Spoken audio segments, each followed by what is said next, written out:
Welcome to the Real Life Man podcast, where we discuss masculinity, faith, and the struggles we don't always talk about. Welcome, everybody, back to the Real Man's podcast. We are here joined with Chris, Justin, and Tom Nearing. And Tom is a good friend of mine. We've known each other for about 3 years, I would say, right now. And I wanted to get his story because his story is amazing, and I want everybody on this podcast to hear his story as well. So, Tom, how about you go ahead and just present yourself, and you can kind of go in that direction. That'd be great. Cool. Yeah, thanks, Mark. Appreciate it. Name's Tom Nearing. I grew up in the South, born in Georgia, lived in kind of Georgia, Alabama, and North Carolina for the first half of my life, those three states. Um, and graduated from Auburn University, and then I moved out to California, LA, in 2005. That's a whole story in itself. Um, and got saved, gave my life to the Lord in 2008. Even though I'd grown up in the church, that was the moment I was born again and received the Holy Spirit. Met my wife, my now wife, around the same time. We've been married for coming up on, I think it's 13 years. We've got three boys, 9, 6, and 3, and live now in California's Central Coast, where my wife is from, in a town called Atascadero inside of SLO County, San Luis Obispo County. So that's kind of quick overview timeline. You know, really, really enjoyed getting to know you, Justin, and Chris just in the last couple weeks. I think we've only really had one other conversation, but it was so rich and it was so amazing. And my wife is a music director at our church. I'm on the board of my kid's school, and we're going through a huge rebrand, hiring a new head of school and all that kind of stuff. Running my own business, helping run our internship program at church, and just all kinds of other stuff. So, busy season of life right now. And been thinking about this concept of actually been thinking about the concept of manhood a little bit. And I've had just random, coincidental people kind of speaking into that thought process, even unintentionally, like without knowing it. But my sons got into a fight last night, and so one of my buddies was over at the house, and he was talking to them about the difference between a boy and a man is who tells them no. A boy has to have their parents tell him no. A man tells himself no. Is kind of how he put it. Which is interesting. I think that's helpful. I was reading 1 Corinthians 13, which talks about love. Love is patient, kind, does not envy, does not boast, is not self-seeking, or all those things. And then right in the middle of that passage, it says, "When I was a child, I thought like a child, I reasoned like a child, but when I became a man, I put childish ways behind me." So it's like I think the measure of the man is the degree to which he's able to love, and I think the degree to which you're able to love is dictated by how much you realize you are loved. Hmm. And the That's only way to even get there is to recognize how much you need love, how much you need someone to self-sacrifice on your behalf. And so, kind of a thought train there if you followed it, but, um, was also thinking about all the times in which I felt most loved by another human. And every time, everything that I can remember was directly attached to um, a moment where a friend or family member self-sacrificed, like to a fairly large degree. And I think one of the ways in which we can do that is being vulnerable, which is a big part of what this podcast I think is about, and just being open and honest, and um, not shying away from the reality that we truly are all actually weak when it comes when compared to God, and God for some reason delights to work in and through the weak things of the world. He even says that he uses the foolish things of the world to shame the wise. That when we are weak, he is strong. Paul said that, I will boast in my weaknesses all the more that the power of Christ might rest on me. So yeah, I just love the all this vulnerability, the attention to vulnerability, and being so secure in God's love for us that we're not afraid to be vulnerable to an infinite degree, I would say. So that's my intro, I guess. Well, you were just talking about vulnerability. So when did you discover this idea of being vulnerable was also where you probably found the most of God's power? And seeing your life through that lens, I'm kind of interested to have you narrate your life through that. Could Yeah, I interject something first for the listener? So, um, oh, I've gone blank. So, guys, Mark and I are in the same city, yeah, but the rest of us are not. And so, Tom and Justin, you guys are in two different states. Tom and Justin, I've never met you in person, and yet you said, Tom, a minute ago, you've enjoyed the conversations we've had so far, and yet we've had one conversation. I just want to encourage the listeners, guys, that are listening to this podcast episode, is that it's not necessarily the amount of time you spend with someone or that you're in the same proximity of space, but what you choose to talk about. And that connects a man. It connects men. It really can very quickly. So anyway, with that said, as you share man. your story, Tom, and Justin has shared his, Mark, you've shared yours, I've shared some of mine. That connects us as men. It just does. So be encouraged, guys, as you're listening to this. Mm. Yeah, that's a great point, Chris. I love that. I love that. I think that, yeah, definitely points to the importance of vulnerability and the way that vulnerability leads to fellowship. Mark, a big part of my story in terms of what you're saying, the power of Christ, and how I've seen that made manifest. You know, three passages, I guess. But uh, 1 John 1, 5 through 9, and Revelation 12:11 are kind of the core.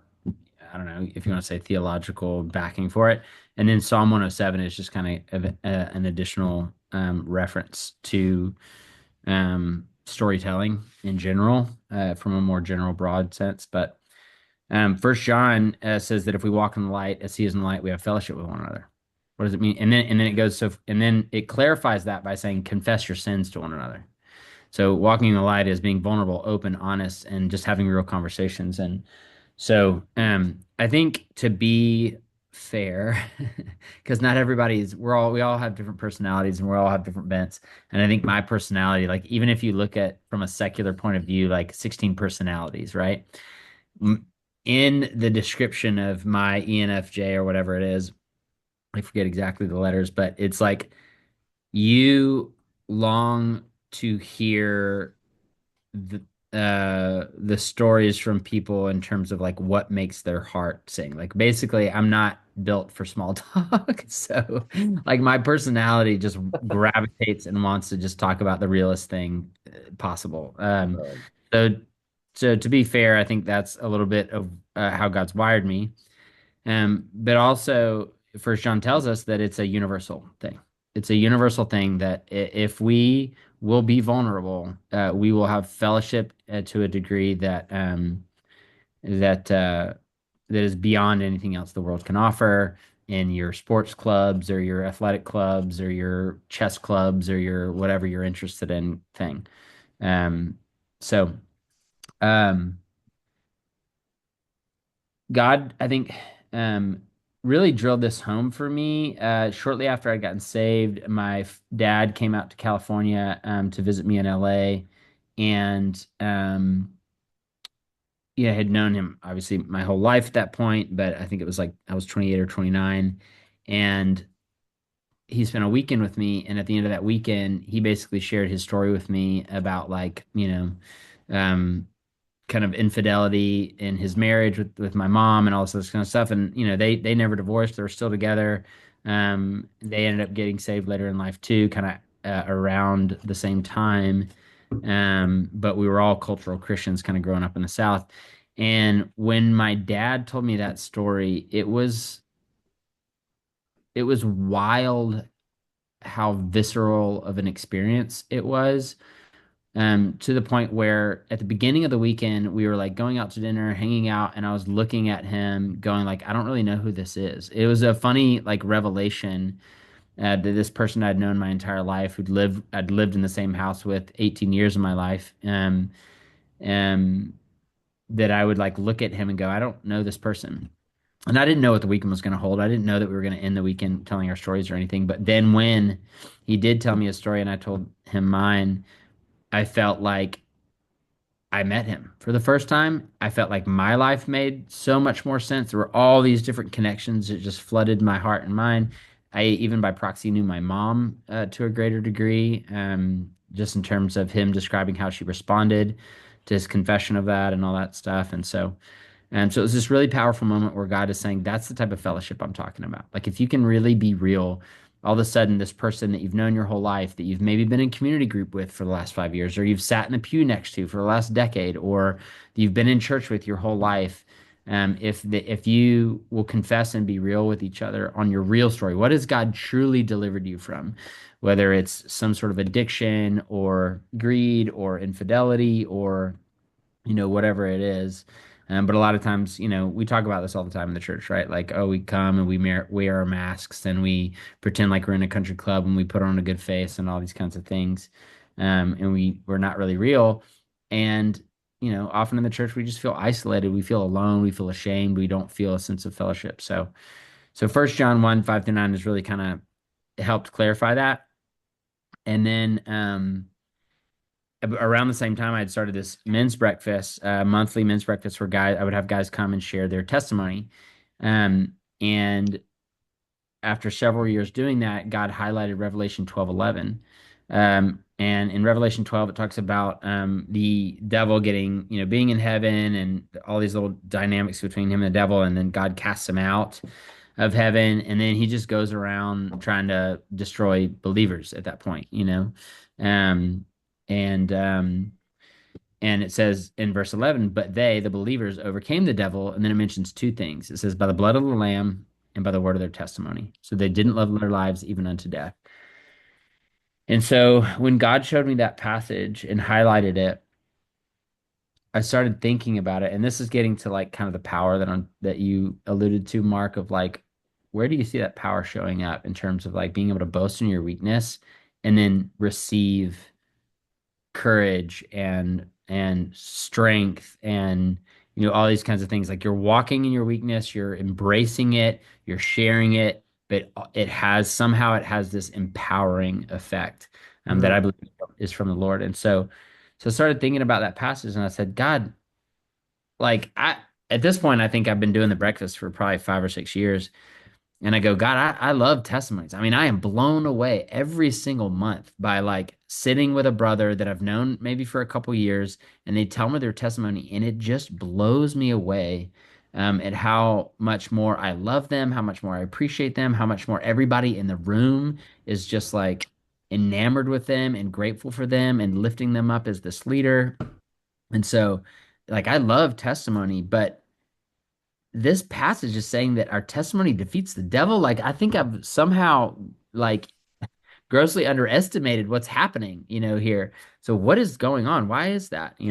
Why does our testimony part, the blood of your son makes sense, right? Like the blood of your son is like the center, it's the cornerstone of all existence, in our faith. I mean, it's like, it's this there's nothing more significant, in all of history. And so that makes sense, but you're putting the blood of your son with our testimony as how we defeat our enemy. This is wild. Hmm. So I was like, what about that? And so he said, or, as I'm praying about this, I started thinking like, well, what is the enemy's weapons? What does he do? What is his plan? And even in that chapter, it calls him the accuser of the brethren. So he's basically going around like a lion, prowling lion, looking for who he can devour, right? Like, and he's looking for people that he can shame. He's looking for people that he can. Maybe you're in a dark place because of your addiction, or you messed up here and there, or whatever. Um, I think about Adam and Eve kind of messing up, eating the fruit, and then they're hiding in the bushes with some fig leaves, right? So he's in those bushes with you, being like, you better not come out. I know God, you think you hear God's voice trying to draw you out into the light, drawing you out of the bushes, drawing you out of the darkness, drawing you out of isolation, but you better not, don't you dare step out because you're going to die if you do, which is hilarious because he got them in the bushes by telling them that they wouldn't die. It's like the opposite, you know? Um, sorry, I'm a little bit all over the place. Hopefully you guys are tracking. So, but you guys, I think, and for our listeners, I think you can picture that place where it's dark because of shame, and because you're afraid that if people found out about your story, that they would reject you, right? Like whether you're at church or whether you're at job, whether you're among family, like whatever it is, if people found out about my addiction, if people found out, these parts of my story, that that's how they're going to view me. And when you think that, you're actually saying, this is who I am, right? Like, let's say I'm addicted to porn. You think that if people find out that truth, that that's how they're going to view you because that's who you are, is you're a porn addict, right? Um, and so the enemy wants to keep you there. Yeah, you're this crappy failure of a person, and don't if anybody else finds out who you really are, they're all going to reject you. So he wants to keep you there. Um, and that's kind of, I think that's a fairly decent summary of like the enemy's plan for us. And so I thought, okay, so what happens during these men's breakfasts? At that point, I had shared my testimony several times. I'd talked to people about sharing their testimony. And even when you're ready to share and you've already planned to go and share, you're thinking all those thoughts. And I remember the very first time I shared, like when I started the breakfast, um, it was part of my testimony at that point was I had fallen in sexual sin and I'd slept with somebody. And so I felt like God was wanting me to go and tell my Christian brothers, my church members or whatever. And I really was like, and at that point I was still a fairly new Christian. I think I'd been saved like, maybe 2 or 3 years. So, and I'm telling everybody about Jesus, right? Like I am just vocal and new believer and I just love Jesus so much. And so I thought, when I tell them about, and at this point, like my close friends knew and pastors knew, and I'd stepped down from a lot of the ministries that I was doing. So some people knew, but I hadn't like publicly talked about, this thing. And I thought they're all going to be like, oh, okay. So you're this guy that, you know, we thought was like this really strong Christian and loved Jesus, but you obviously are a fake. You're obviously um pretending and you're not a real Christian. You never would have fallen in that way if you were legit. And so all the ways in which you've been talking about how you love Jesus are just a bunch of BS. That's what I thought. But I knew that God was asking me to share my story publicly. And so I came to a place where I said, okay, if I get rejected by everyone and like I have to change churches or I have to like find new friends or whatever, I was like, I've got you. And if everybody rejects me, I know that you're asking me to share this story. I'm super nervous. I am scared. But at the end of the day, if I get rejected by everybody, like I've still got you. Mm. That's literally how I felt. And that's how I thought. And um, that is a nod to the end of that chapter 12, verse 11 verse where it says, they overcame by the blood of the Lamb and by the word of his testimony, so they didn't love their lives even unto death. Because anytime you're looking at sharing your story, there's some kind of death that you're probably facing. If you're in the Middle East, you might actually be facing a literal death. But otherwise, like in the West, it's usually like a death of a friendship, a death, maybe a professional death, and all these other kinds of things. We've talked about Becket Cook before. When Becket came out and shared his story, if for any listeners, you can go Becket Cook shows on YouTube. But he got blackballed from his industry and he lost his career and Wow. God ended up giving him another career. But you come to this place where you don't love your life even to death. Okay, well, whatever death I might be facing, um, it doesn't matter because I have Jesus, and even Paul said like to live is Christ and to die is gain. So even if you're in the Middle East and you get your head, chopped, lopped off, um, you get to be with Jesus after that. So, um, but the reason that it defeats the devil is because all those dynamics are true, but a large part of the fear of loss is a total lie. Because as soon as I shared my story, none of the scary thoughts of rejection came true.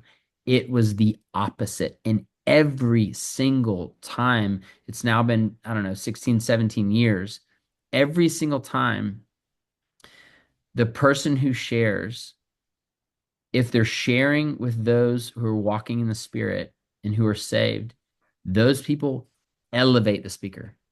They do not reject them and shame them and excommunicate them or anything along those lines. They elevate the speaker to this place of like, you have so much courage. You are a leader. I relate to you. You've helped draw me out to light, like all these things. And so the enemy is saying, don't you dare come out because you will be rejected. But then you come out. And even if you are rejected, because I can share stories about that too, it is empowering because the lie that the enemy was telling you no longer has power over you anymore. Like you've actually dragged him out into the light with you.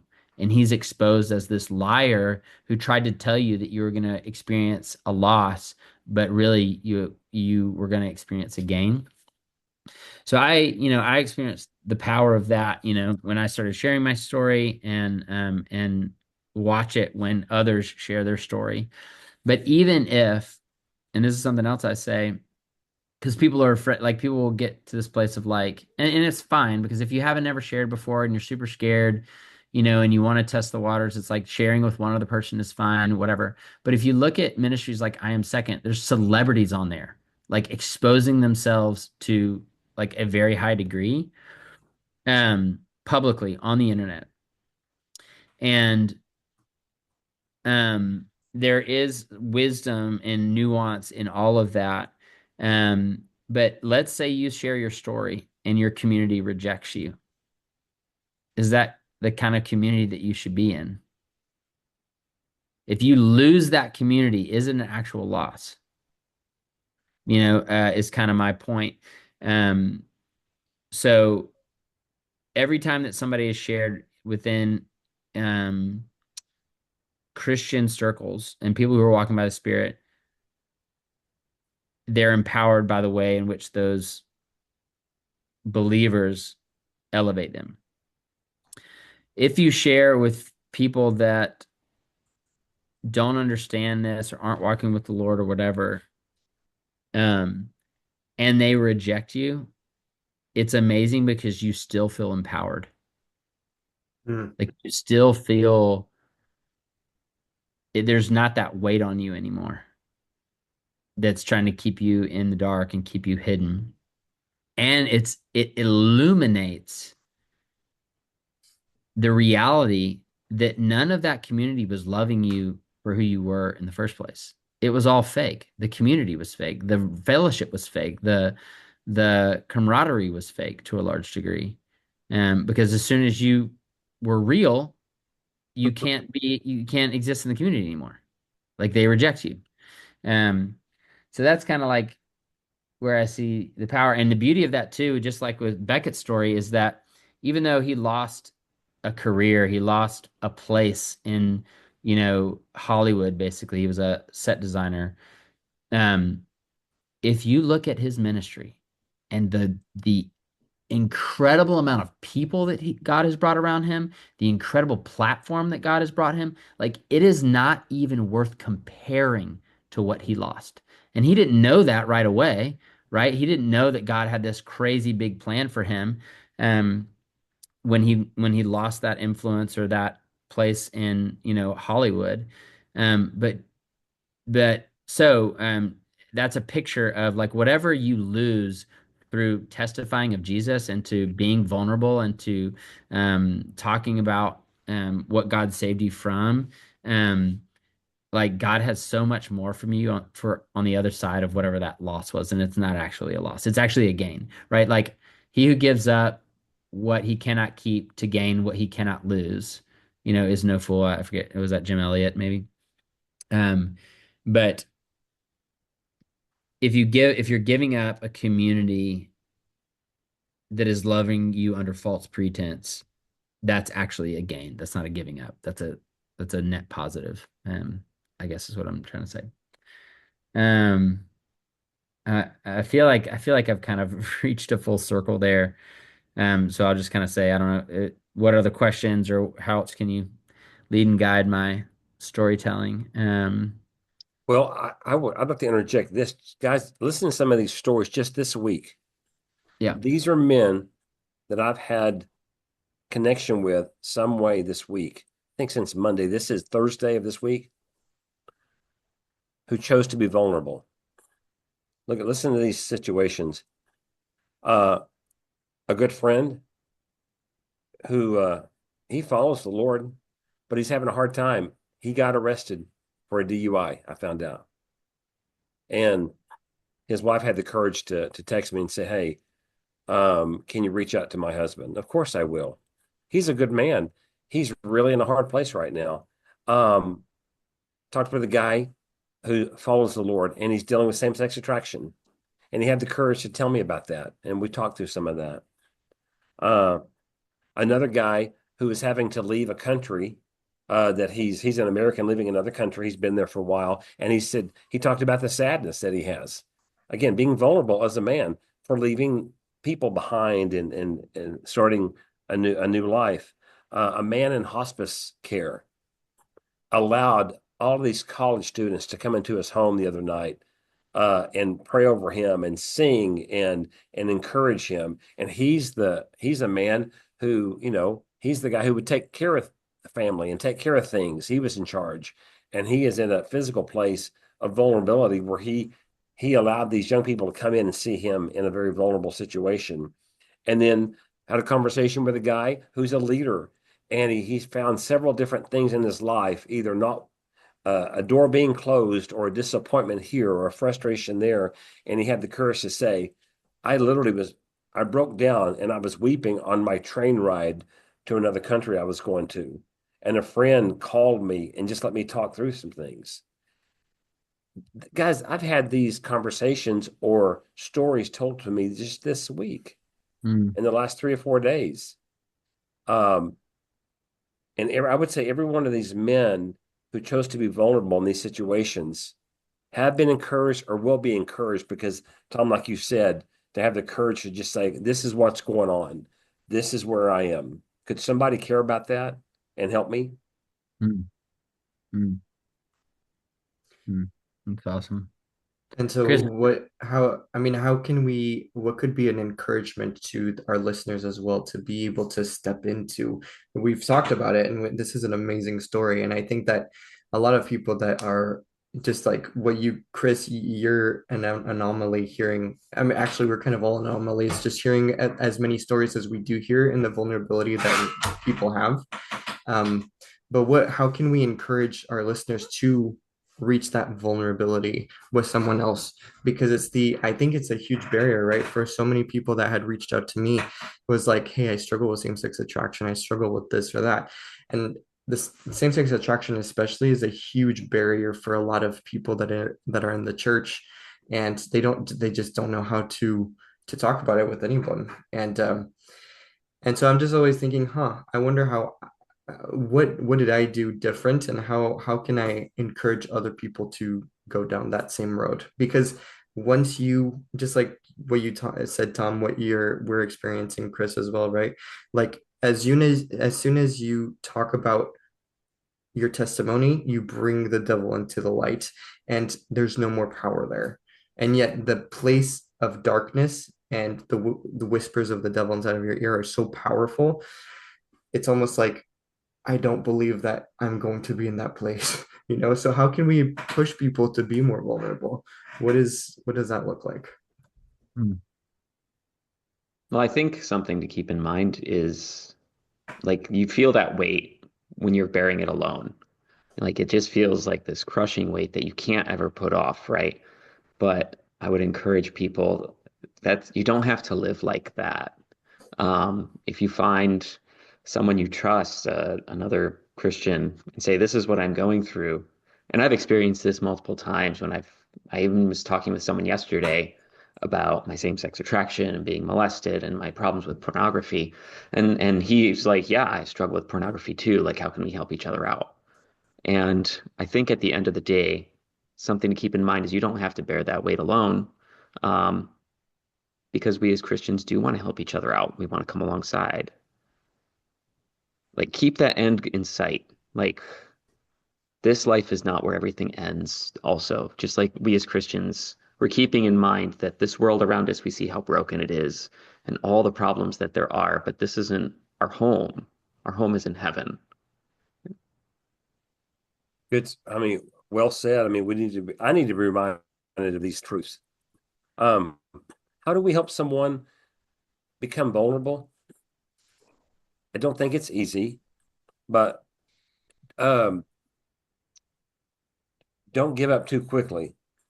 And I wrote this statement down. Guys, I've learned this. Sometimes my weaknesses make other people more uncomfortable than they make me. Okay. I know I have weaknesses. I know I have struggles. If I talk to another guy about some of this and it totally makes him uncomfortable and he shuts down, he's not the guy for me then. So if I'm not careful, I will go, well, then I'm not going to do it again. I'm not going to open myself up. No, there's another man out there. So be persistent. It's worth it. And say, there's a man out there who I could be vulnerable with. He can receive it. He won't be freaked out by it. In fact, he can give me insight and wisdom and knowledge and understanding and help me with this and encourage me. So don't give up too quickly. Mm. Um, understand one thing that God challenged me with years ago as I mentor guys, if I happen to me, if the person telling me something, if they feel like they have to adjust themselves to make Chris Elledge comfortable, I'm the one with the problem, not them. They're telling me something that's uncomfortable. Okay, maybe it's uncomfortable for me. Maybe I haven't experienced that before. Maybe it's shocking. Can I get over myself and just listen to them and just receive it? Yeah. So don't give up too quickly. There's another man out there to talk to. Well, and there's something else too I want to highlight because I think it has potential, especially for men in particular. You guys know who Ernest, I think it's Shackleton is Mm-mm, him. I He don't. was an explorer in the 1800s.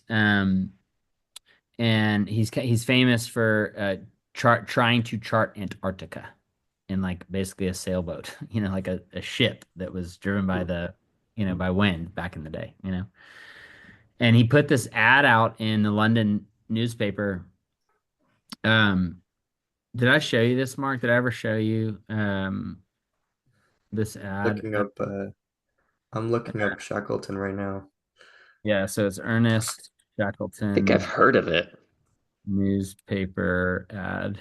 Men Wanted. Yeah, so it goes men wanted. This is what the ad said. Men wanted for hazardous journey, small wages, bitter cold, long months of complete darkness, constant danger, safe return doubtful, honor and recognition in event of success. So that was his want ad in the newspaper. That's a Guess, true story. yeah, that's a true story. Yeah. Guess how many men responded to that newspaper ad? I bet a lot. I actually want to look it up because I don't want to misquote it. It was either 4 or 5,000. 4 or 5,000. So there's something, I bring that up because I think that there is something in us that wants to throw ourselves into the fray. We want to go to battle. We want to play the hero. We want adventure.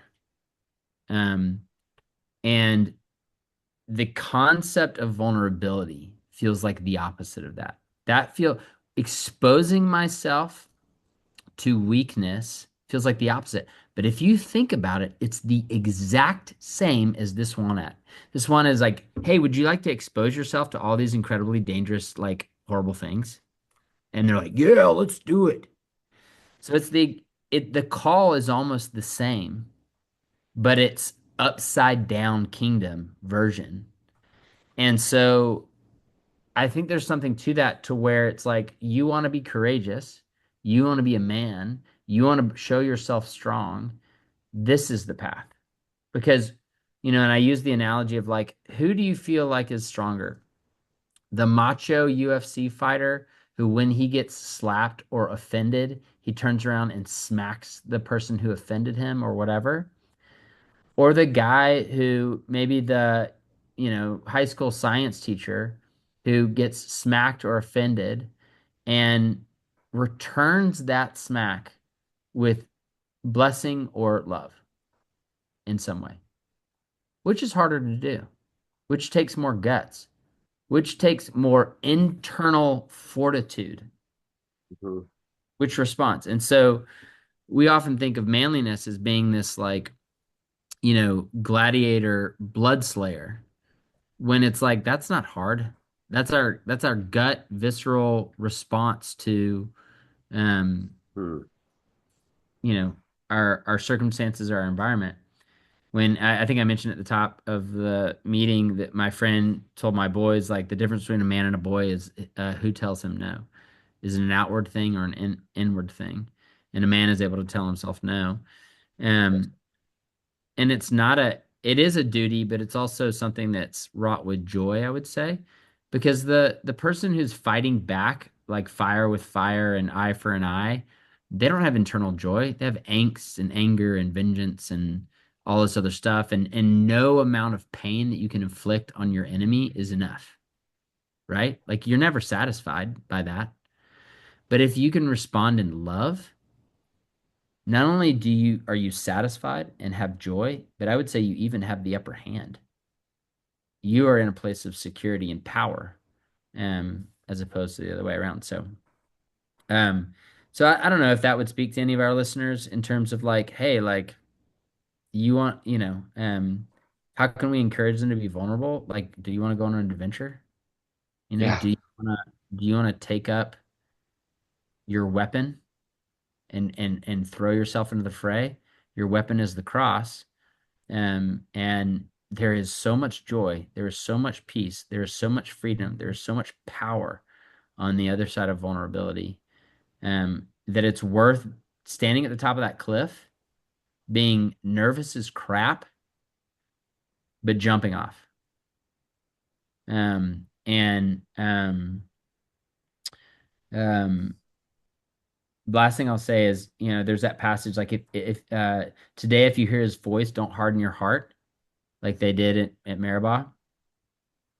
And I think there's always moments where you're in a Bible study, you're with a friend, and it's like you feel this prompting and like, man, I really relate to this and I have this thing. Like, don't allow those moments to pass. And it's not to say that you have to like blurt out something or you have to do something that's crazy foolish, but take that prompting that might be from the Holy Spirit and find somebody that you can share with.